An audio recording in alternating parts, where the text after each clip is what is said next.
All of these basic technologies have stagnated.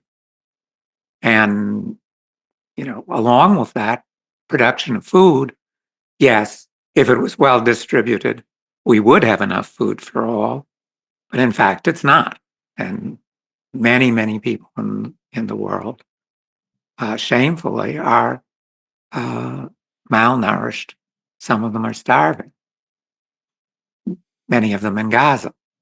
So that's what starts to break this ideological link. So to bring it to the present, obviously, we understand, we plasma physicists, that there is an enormous link between cosmology and energy, because we learn about plasmas primarily by studying the universe, which is 99% composed of plasma. That's electrically conducting gases. And we use that knowledge, especially we at LPPFusion, to advance fusion energy, which could completely transform technology by providing unlimited, extremely cheap, clean, safe energy to replace oil and gas. Tired of inflation, wars, and inequality caused by the energy crisis? LPPFusion is developing a solution that could allow everyone to have cheap, clean, off-grid, and sustainable fusion energy. Invest now as we seek to bring this potentially life-changing technology to market. For more information, visit lppfusion.com.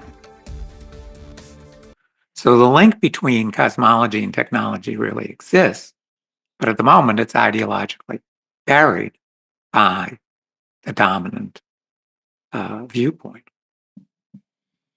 Interesting. So you almost see the state of cosmology as symptomatic of a larger swing that's based in the stagnation of technological progress. It's sort of a ramification of that pendulum swinging back in the other direction, where people have come to not expect science to provide us with new technological solutions. So they're more willing to entertain quasi-mystical ideas. Exactly, right. So, cosmology was sort of the canary in the mine shaft, because it was easiest to separate that from technological development. It was sort of self-feeding. Once the Big Bang notion became dominant, part of the Big Bang is that the only really important force in the universe is gravitation.